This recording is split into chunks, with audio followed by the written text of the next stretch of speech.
পন্থী, একটা দল সংস্কার বিরোধী। আমরা বলছি 11 দলীয় ঐক্যজোট সংস্কারের পক্ষে অবস্থান নিয়েছে। জুলাই শহীদদের স্বপ্ন বিনির্মাণ করতে হলে 11 দলীয় ঐক্যজোটকে সংসদে পাঠানোর কোনো বিকল্প নাই। আজকের যে নির্বাচনের পরিবেশ, আজকের যে ভোট দেওয়ার অধিকার, আজকের যে ভোট দেওয়ার সুযোগ, এই ভোট দেওয়ার সুযোগকে আমাদেরকে কোনো ব্যক্তি দিয়েছে? এই ভোট দেওয়ার সুযোগ আমরা পেয়েছি 2000 শহীদের রক্তের বিনিময়ে।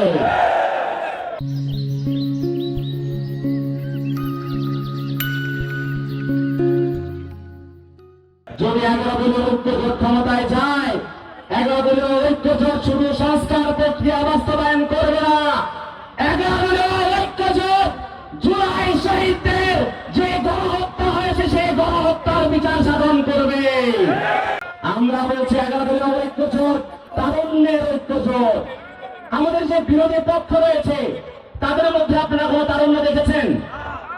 তারা কি তারুণ্যের পক্ষে অবস্থান নিয়েছে?